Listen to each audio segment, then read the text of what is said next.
What's going on, guys? Saiyan here, back with another part to What If Future Gohan Survived. This What If has got a lot of support. You guys were loving it, and were spamming the comments telling me to make another part. So, here it is. If you haven't watched the previous one, make sure to do so. Go check it out. Link in the description. But let's start with the recap. In the last part, Trunks had woken up just in time. Before Gohan died, Trunks showed up, and with his help, they were barely able to make it out alive. Gohan got a cool metal arm, although it took him weeks to heal. Bulma finished the time machine, and Gohan went back in time, helping defeat the androids and killing Cell after unlocking Super Saiyan 2. He left his younger self some advice, and with the 7-year time gap, we left off. Before we begin this part, let's hit 40 likes, and when we do, I'll continue with another part. So, make sure to also subscribe. I'm trying to reach 600 subs by the end of the year, but let's get right into it. Of course, the 7 years of peace are going very peaceful. One big change would be that Gohan is training much more, after his older self gave him some heartfelt advice. He would always try and impress Goku, but for some reason, Goku's just never there. He is always at King Kai's training. Since King Kai never actually ended up dying, this planet is still there, and it doesn't take him a while to get there. Goku started training much earlier, and actually has a better grasp of Super Saiyan 2 already, due to his future son, I guess, getting it earlier. And Gohan is very not okay with this, because this is just creating a bigger gap between the already gapped out Gohan and Goku. Piccolo, though, is the middle man, and he's just happy with all of it. Although, due to this time, Gohan is managing both school and training, is able to do so pretty well. He never becomes a great Saiyaman, which is kinda sad, due to his training and studying taking up most of his time. But that doesn't mean he won't get with Videl, because he totally does. It just takes a bit longer because, you know, Gohan's not the great Saiyaman or anything. But Videl does pick up on him flying every now and then. And Gohan does struggle a lot through this time. While his studies are going great, he doesn't have a good training partner, so his strength is hindered. Goten is too weak, even with Super Saiyan, which actually Gohan taught him this time instead of Goten just accessing it this time. He was just able to do it much faster with Gohan's help, so maybe around the age of 6. And this also pushes Trunks to get it earlier as well. And Piccolo is very weak as well. His father is never there, so he can't train with him. So, he attempts to train with Vegeta, who brushes him off, not caring about him at all. He's Kakarot's son. Why the hell would he want to help him get stronger? Gohan doesn't know who to train with, so he continues to train with himself and with Piccolo alongside Goten every now and then. But it's still not enough. He needs a Saiyan. Gohan would train harder than ever, surpassing his limits further, and advancing to another stage of power. He even goes in the time chamber to train. While in there, he's extremely angered at his father, and he lets all that rage go. This pushes him further in power, as his rage is the key to that.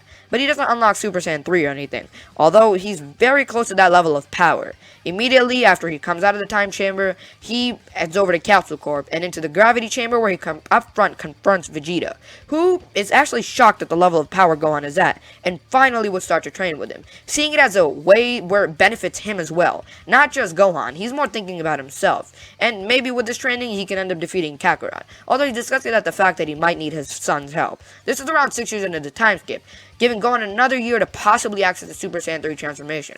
While all that happens, we should touch on Goku. He's been in the other world nearly all the time. Sometimes he comes back to train with Goten and such, but then heads back to train on himself. He would still unlock Super Saiyan 3, although it's much more exhausting to use and lasts a lot less.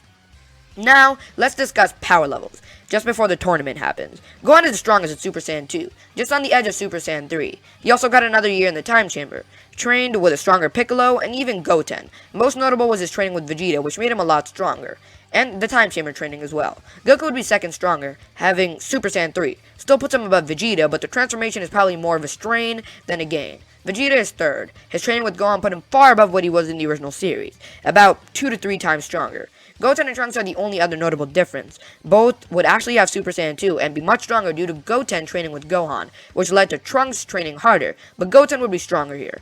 Piccolo is the final thing, and he's the weakest, but he's still like 5 times stronger than in the original, having trained with Gohan in the time chamber while he was in grade 4, and, you know, training with him all throughout the 7-year time gap. With that in mind, the Buar goes pretty much normal, with Popo and Yamu, then Puyi and Yakon. Boris fights Gohan, and this time around, Gohan actually ends up killing him because, well, he's a lot more serious due to his different attitude and is much stronger, so yeah, Boris just doesn't stand a chance. But Vegeta still demands a fight with Goku, even if he wasn't put under mind mind control.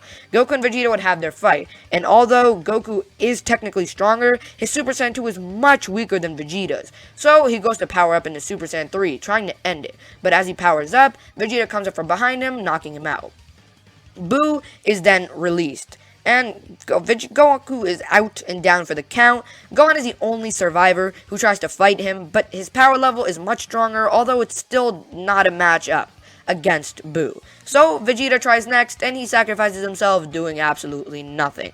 Goku takes a shot, but he actually doesn't match up to Buu either, as he loses Super Saiyan 3 while fighting and ends up giving Buu the weight of a stronger warrior, referring to Gotenks, of course. But surprise, Gohan survived and got the Z-Sword. Then got his potential unlocked, which is 3 to 5 times stronger here, and that's crazy. Of course, Goten and Trunks learn fusion, and it's much stronger. Buu becomes Super Buu, and he's just hella strong right now. Both Gotenks gets ready, and Super Buu gets ready, as they both then clash, and their fight goes on much like the original series, with Super Saiyan 2 Gotenks actually being an exact match for Super Buu. When Super Buu escapes the time chamber, Gotenks ends up going Super Saiyan 3, which is actually much stronger than Buu. And when he goes to fight Buu, he's actually much stronger. But Buu's regeneration and confusing body is throwing Gotenks off. But just as Gotenks is getting the upper hand, again, he defuses. But Gohan ends up coming around straight to help Gotenks and Piccolo and Goku actually defeat Super Buu.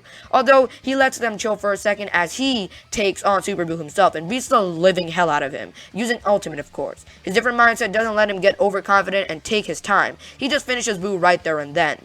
This means Goku never died. Vegeta is still revived, but there is no Vegeto, no of Buu's transformation, no Bootenks, Buccalo, Buhan, or Kid Buu. Gohan continues to train over the 4 years between Z and Super. Everyone is stronger, but are they strong enough for the God of Destruction? Find out in the next part. But if you guys did enjoy this one, and if you did, make sure to leave a like and subscribe. Let's hit 40 likes on this part, hit the bell to be part of the Super Saiyan 4s, and thank you for watching. I know this part was slightly slower than the other one, and a lot less of time consuming, but still, hope you did enjoy. I'll see you in the next one.